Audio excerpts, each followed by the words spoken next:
साथियों, श्रीमान राहुल गांधी जी जो इस समय भारत की यात्रा पर निकले हैं, जम्मू कश्मीर के अंदर पहुंचते ही कांग्रेस के नेताओं ने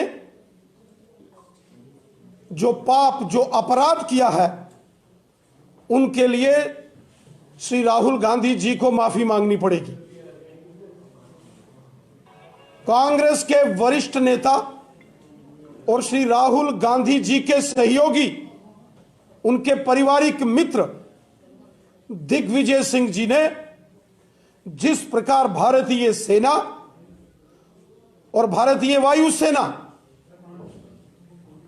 के बहादुर जांबाज वीरों के शौर्य, पराक्रम, अदम्य साहस और कर्तव्य परायणता पर जो सवाल उठाए, वो बहुत ही दुर्भाग्यपूर्ण है। राहुल गांधी जी की इस भारत यात्रा में दिग्विजय सिंह जी ने जम्मू कश्मीर के अंदर भारतीय सेना और भारतीय वायुसेना के बहादुर जांबाज वीरों का जो अपमान किया, यह नाकाबिले बर्दाश्त है। इसको किसी सूरत में भी बर्दाश्त नहीं किया जा सकता। भारतीय सेना हो, जम्मू कश्मीर पुलिस हो, हमारे पैरामिलिट्री फोर्सेस के जवान हो, या हमारी वायुसेना हो, या हमारी इंडियन नेवी हो, हमारी सेनाओं के बहादुर जवानों ने बलिदान देकर जम्मू कश्मीर में पाकिस्तान प्रायोजित आतंकवाद से जंग लड़ी है। कितने हमारे सेना के और अन्य जो हमारे air force, Jammu Kashmir police, paramilitary forces के जवानों ने पाकिस्तान प्रायोजित इस आतंकवाद से लड़ते लड़ते वीर गति प्राप्त की है। पूरा देश अपने इन वीर बलिदानी, अपने बहादुर जांबाज वीरों को नमन करता है, सल्यूट करता है अपने वीरों की देशभक्ति को। लेकिन कांग्रेस के नेताओं ने देश का अपमान किया है, भारत माता का अपमान किया। जो सर्जिकल स्ट्राइक पाकिस्तान के कब्जे वाले जम्मू कश्मीर के अंदर हुई, उड़ी हमले के बाद भारतीय सेना ने पाकिस्तान के कब्जे वाले जम्मू कश्मीर में घुसकर आतंकवादी ठिकानों को ध्वस्त किया। पूरी दुनिया ने भारतीय सेना के जांबाज वीरों के शौर्य और पराक्रम को सल्यूट किया। और कांग्रेस के नेताओं को सबूत चाहिए। पुलवामा के आतंकी हमले के बाद भारतीय वायुसेना ने पाकिस्तान के अंदर घुसकर बालाकोट के अंदर एयर स्ट्राइक की। पूरी दुनिया ने वह नजारा देखा कि भारतीय वायुसेना की ताकत, और पाकिस्तान के बालाकोट के अंदर आतंकवादियों के ध्वस्त शिविरों को पूरी दुनिया ने देखा। लेकिन कांग्रेस के नेताओं को सबूत चाहिए।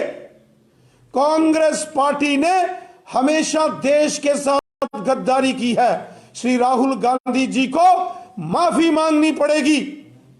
जो भारत माता की पीठ पर कांग्रेसियों ने बार बार खंजर घोंपे, बार बार हमारे जांबाज वीर सैनिकों का अपमान कांग्रेस पार्टी ने किया है, जिसके लिए श्री राहुल गांधी जी को माफी मांगनी पड़ेगी। ये वही दिग्विजय सिंह है जिनको कभी भगवा में आतंकवाद नजर आता है, जिनके लिए ओसामा बिन लादेन जैसा खूंखार आतंकवादी उसको ये जी और साहब करके बुलाते हैं। बटला हाउस आतंकवादी, वहां जो मारे के जो एनकाउंटर हुआ है, उस पर सवालिया निशान लगाने वाले दिग्विजय सिंह जी की छत्र छाया में श्री राहुल गांधी जी भारत की यात्रा कर रहे हैं। इससे एक बात स्पष्ट है यह कांग्रेस की रणनीति का हिस्सा है कि पहले अपने वरिष्ठ नेताओं से देश के सेना के जवान जांबाज वीरों के खिलाफ जहर उगलो और फिर राहुल गांधी जी आ जाएंगे यह कहने के लिए कि यह बड़ा रेडिकुलस है। राहुल गांधी जी 70 साल जो कांग्रेस ने पाप किए हैं, पूरा भारत जानता है। कांग्रेस पार्टी ने हमेशा आतंकवाद, अलगाववाद और पाकिस्तान की मानसिकता रखने वाले तत्वों से हमदर्दी जताई है। कांग्रेस के कारण देश का विभाजन हुआ। कांग्रेस की मेहरबानी से जम्मू कश्मीर के एक बड़े भूभाग पर 1947 में पाकिस्तान ने गैर कानूनी तरीके से कब्जा किया। माफी मांगनी चाहिए राहुल गांधी जी को कि उनकी पार्टी और उनके परिवार के जो नेता प्रधानमंत्री थे, उनकी गलतियों के कारण देश का भी विभाजन हुआ और जम्मू कश्मीर के और लद्दाख के बड़े भूभाग पर पाकिस्तान ने गैर कानूनी तरीके से कब्जा किया। इसके लिए श्री राहुल गांधी जी को माफी मांगनी पड़ेगी। श्री राहुल गांधी कहते हैं कि मैं इस यात्रा से जम्मू कश्मीर के लोगों का दर्द समझने की कोशिश कर रहा हूं। श्री राहुल गांधी जी को 70 साल लगे कि जम्मू कश्मीर के लोगों का दर्द क्या है। 70 साल पश्चिम पाकिस्तान के जो विस्थापित, जो रेफ्यूजीज जम्मू कश्मीर में रह रहे थे, उनको कांग्रेस ने अधिकार नहीं दिए, नागरिकता नहीं दी। दलित समाज के लोग, वाल्मीकि समाज के लोग, गोरखा समाज के लोग, गुज्जर और बकरवाल समुदाय के लोग, पहाड़ी कबीले के लोग, जम्मू कश्मीर के अंदर जो हमारी मातृशक्ति है, महिलाएं हैं, 70 साल उनको अधिकारों से वंचित रखा गया। 70 साल जब जब कांग्रेस की सरकारें रही, जम्मू कश्मीर के देशभक्त लोगों को अपमानित और प्रताड़ित किया गया। कांग्रेस पार्टी जम्मू कश्मीर के देशभक्त लोगों की गुनाहगार पार्टी है। आज श्री राहुल गांधी जी को कश्मीरी पंडित समाज के हमारे भाई बहन याद आए। कहां थे श्री राहुल गांधी जी और उनकी कांग्रेस पार्टी जब सन 1989 में, जब जम्मू कश्मीर के अंदर यहां कांग्रेस पार्टी की सरकार नेशनल कॉन्फ्रेंस के साथ थी और बंदूक की नोक पर कश्मीरी पंडितों को कश्मीर घाटी से बाहर निकाल दिया गया। जब आतंकवादियों ने, अलगाववादियों ने, पाकिस्तानियों ने कश्मीर घाटी के अंदर तांडव किया और 5 लाख के करीब करीब कश्मीरी पंडित कश्मीर घाटी से निकाल दिए गए। 1990 के दशक में दिल्ली के अंदर कांग्रेस की सरकार थी और जब जम्मू कश्मीर में और यहां आतंकवाद पनपा, उस वक्त भी सत्ता कांग्रेस के हाथ में थी। कांग्रेस पार्टी ने बहुत बड़ा जघन्य अपराध देश के साथ और कश्मीरी पंडितों के साथ किया। कांग्रेस पार्टी हमेशा आतंकवादियों और अलगाववादियों की भाषा बोलती थी। 35 साल जो कश्मीरी पंडित कश्मीर से बाहर रह रहे हैं, ये सब कांग्रेस की वजह से है। इसके लिए कांग्रेस पार्टी जिम्मेवार है। कांग्रेस पार्टी ने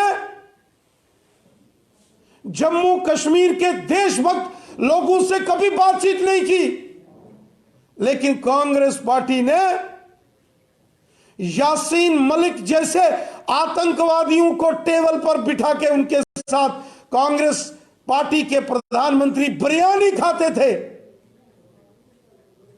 कांग्रेस पार्टी के नेता जम्मू कश्मीर के अंदर आतंकवादियों के मददगार थे।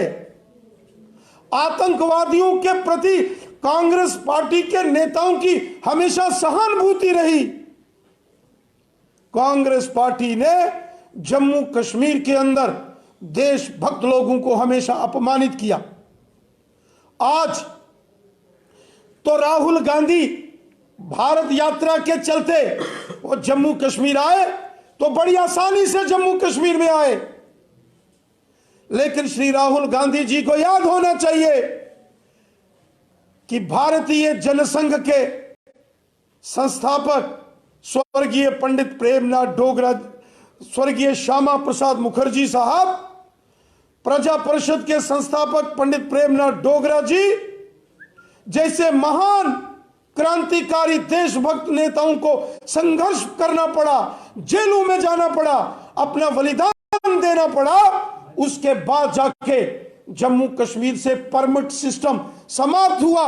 वो परमिट सिस्टम जो पासपोर्ट टाइप व्यवस्था होती है वो जम्मू कश्मीर के लिए कांग्रेस ने दी थी। कांग्रेस ने जम्मू कश्मीर को अलग से प्रधानमंत्री दिया था। जम्मू कश्मीर में अलग से कानून कांग्रेस की देन थी और जम्मू कश्मीर को अलग से झंडा ये कांग्रेस की देन थी, जो माननीय प्रधानमंत्री नरेंद्र मोदी साहब के साहसिक निर्णय से जब धारा 370 का समापन हो गया, उसके बाद सिर्फ तिरंगा झंडा जम्मू कश्मीर में लहरा रहा है और भारत देश का संविधान अब पूरे तरीके से जम्मू कश्मीर में लागू हो गया है।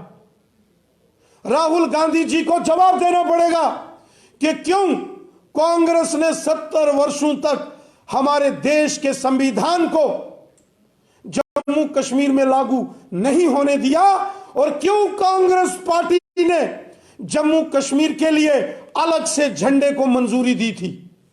यह जवाब श्री राहुल गांधी जी को देना पड़ेगा।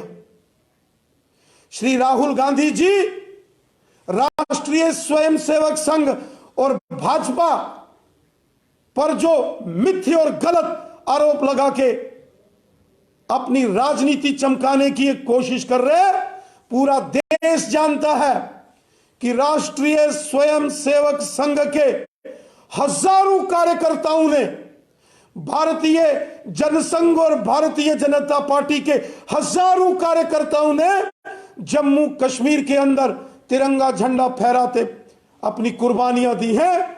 चाहे पाकिस्तान के खिलाफ हुई जंगें हों, आतंकवाद के विरुद्ध लड़ते हुए सेना का, पैरामिलिट्री फोर्सेस का, जम्मू कश्मीर पुलिस का सहयोग करते हुए राष्ट्रीय स्वयंसेवक संघ के और भारतीय जनसंघ, भारतीय जनता पार्टी के हजारों कार्यकर्ताओं ने अपने बलिदान जम्मू कश्मीर में और देश के अंदर दिए। क्या कारण था कि पंडित जवाहरलाल नेहरू को 1962 की भारत चीन के बीच जो हुई जंग थी, उसके बाद जब गणतंत्र दिवस 26 जनवरी आया तो राष्ट्रीय स्वयंसेवक संघ के कार्यकर्ताओं की, स्वयंसेवकों की एक टोली, एक टुकड़ी को उस वक्त राजपथ पर सेना के साथ परेड करने की अनुमति दी गई थी। वो दर्शाता है कि राहुल गांधी जी के खानदान से बने प्रधानमंत्री जी भी ये बात समझते थे कि राष्ट्रीय स्वयंसेवक संघ इस देश की आत्मा है। संघ के और भारतीय जनसंघ, भारतीय जनता पार्टी के हर एक कार्यकर्ता, हर एक स्वयंसेवक के दिल में हिंदुस्तान बसता है। आरएसएस, बीजेपी के हर एक कार्यकर्ता के दिल में भारत माता और तिरंगा झंडा बसता है। हमारा mission nation first, party second और सेल्फ लास्ट का होता है। हमारा हर एक कार्यकर्ता अपनी मातृभूमि, अपने देश से प्यार करता है। हमारा हर एक कार्यक्रम भारत माता की जय से शुरू होता है और वंदे मातरम से समाप्त होता है। श्री राहुल गांधी जी, माननीय प्रधानमंत्री नरेंद्र मोदी साहब ने जो जम्मू कश्मीर के अंदर जो लोगों को अपने सीने से लगाया है, जम्मू कश्मीर के लोगों का अगर दर्द किसी ने समझा है तो वो हमारे यशस्वी प्रधानमंत्री नरेंद्र मोदी साहब हैं। आज जम्मू कश्मीर में धारा 370 के समापन के बाद जम्मू कश्मीर में भारत का संविधान है। आज जम्मू कश्मीर में सिर्फ तिरंगा झंडा है। आज जम्मू कश्मीर में चाहे पश्चिम पाकिस्तान के रेफ्यूजी हों, पीओजेके के रेफ्यूजीज हों, दलित समाज के लोग हों, वाल्मीकि समाज, गोरखा समाज के लोग हों, महिलाएं हों, गुजर बकरवाल समुदाय के लोग हों, पहाड़ी कबीले के लोग हों, समाज के हर हैं, एक भारत श्रेष्ठ भारत का मिशन लेकर जो मोदी साहब काम कर रहे हैं, इससे भारत मजबूत हुआ है, इससे देश मजबूत हुआ है। और सबका साथ, सबका विकास, सबका विश्वास, इस मिशन के साथ नरेंद्र मोदी साहब ने जो काम किया है, हिंदू, मुस्लिम, सिख, ईसाई आज मिलकर सब रह रहे हैं जैसे हों भाई भाई। हम सब भाई भाई हैं। ये देश हमारा है, ये हमारी मातृभूमि है और हम सबको एक परिवार की तरह मिलकर रहना है। इसके लिए हमारे देश के यशस्वी प्रधानमंत्री मोदी साहब ने काम किया है। कांग्रेस पार्टी और श्री राहुल गांधी जी अपने गिरेबान में झांक के देखें कि जो लोग उनके दाएं बाएं घूम रहे हैं, वो सुश्री महबूबा मुफ्ती साहिबा हो या नेशनल कॉन्फ्रेंस के बड़े लोग हों, श्री राहुल गांधी जी को अपने गिरेबान में झांक के देखना चाहिए कि जो पीडीपी और जो नेशनल कॉन्फ्रेंस के नेता उनके दाएं बाएं इस यात्रा में घूम रहे हैं, इन्होंने कितनी नफरत जम्मू कश्मीर में फैलाई। श्री राहुल गांधी जी को दिग्विजय सिंह, संजय निरुपम और शशि थरूर की ओर भी देखना चाहिए कि कितनी नफरत कांग्रेस के इन नेताओं ने हिंदुस्तान के अंदर फैलाई है। और स्वयं राहुल गांधी जी को भी अपने गिरेबान में झांक के देखना चाहिए कि किस प्रकार उन्होंने हमेशा देशभक्तों का अपमान और देश को तोड़ने वाले पाकिस्तानी मानसिकता के अलगाववादी और आतंकवादियों के प्रति हमदर्दी रखी है। ये कांग्रेस के लोग, ये कांग्रेस के नेता कभी देश के सगे नहीं हो सकते। कांग्रेस के नेताओं ने हमेशा भारत माता से गद्दारी की है। कांग्रेस ने हमेशा भारत माता से विश्वासघात किया है। पूरा देश कांग्रेस पार्टी के इन षड्यंत्रों को जानता है। राहुल गांधी जी ये कहें कि दिग्विजय सिंह ने जो बोला है ये कांग्रेस पार्टी की इंटरनल डेमोक्रेसी है, और राहुल गांधी कहते हैं ये कन्वर्सेशन है। देश की सेना, देश के शूरवीरों का अपमान ये देश कभी स्वीकार नहीं करेगा। राहुल गांधी जी, श्री राहुल गांधी जी को तुरंत देश से माफी मांगनी चाहिए।